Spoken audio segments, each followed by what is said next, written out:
Welcome to House of Whimsical Terror. I'm Esther. I'm Mary. And we're coming to you today from Tucson, Arizona. And we're telling real stories of the fantastical. All of our stories are true or told to us as true. Occasionally we alter names to protect privacy. And places for the same reason.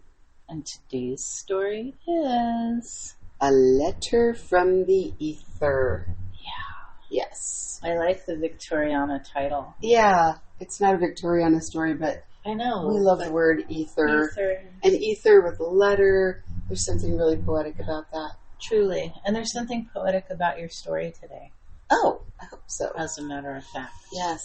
It's a story to honor a friend of ours from long, long ago who passed quite young. Yes. And at the end of her life, she was in hospice and had so many wonderful people around her. She had poets and musicians and actors and painters. Yes. Yeah. And she was a beautiful poet.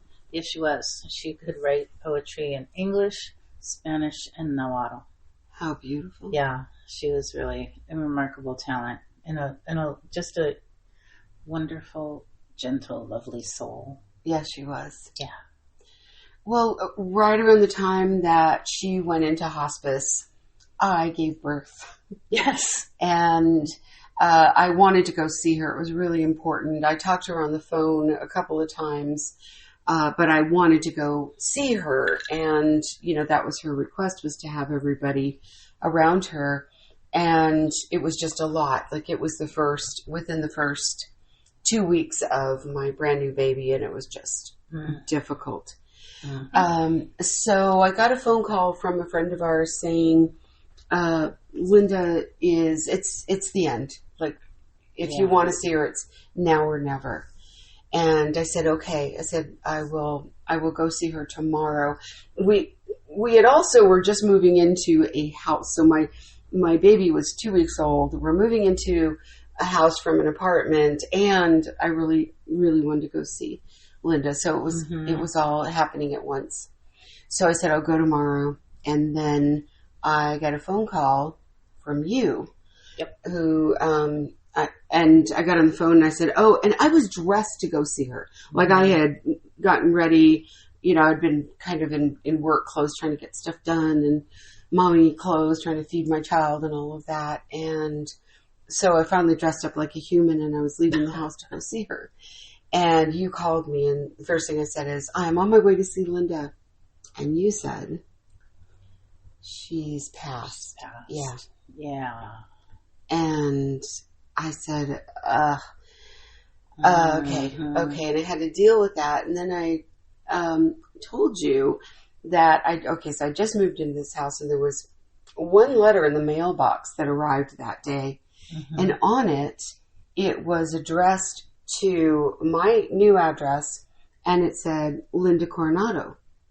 And I was like, oh, could she have lived here? I mean, it's perfectly possible that she could have lived in that house. And I couldn't wait to take the letter to her and tell her, hey, is this you? Did you ever live in my house? And I never got the opportunity. No. And I was very, very sad about that. And I told you about the letter.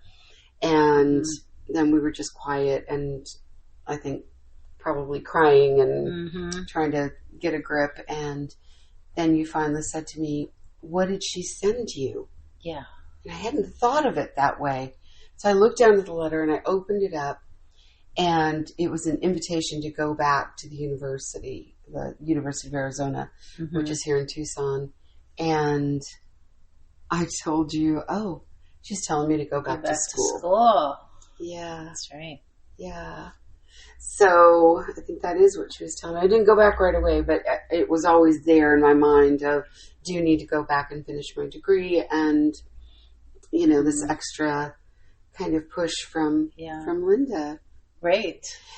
What's funny is years later, there was like our driveway, and it was kind of partly dirt and partly concrete. So concrete in the center and then dirt on either side. And enough rain and things had passed, and we put in a new fence, and things started kind of moving stuff away from what was underneath the dirt in the driveway. And this happened kind of recently. I want to say like a few years ago, where I looked down and there was a piece of concrete that had a child's hand, and it said Linda Coronado. I love this story. Yeah. I love this story for so many reasons. One is because of the beautiful inspiration that she gave you, even in her parting, and even through the ethers. Yeah. Right? But also the synchronicity, right, of all of it. Like, you're in her house, but you don't know it. And then you're, it's almost like a transition, There's so many elements of this that just make it a beautiful parting. Right. Truly. And I knew that you felt very, very badly about not being, because you feel things with your whole being. Yeah. So you felt really badly about not being able to see her. And I did, and there was that extra excitement of getting that letter and on my way to show it to her, and I never got a chance. Yeah, and yet she reached out in a way that I guess let you know that it was okay. Yeah. Yeah. That's a beautiful story, Esther. Thank you, Mary. I love it. And thank you all for joining us. And I hope that you will come back and listen to more stories.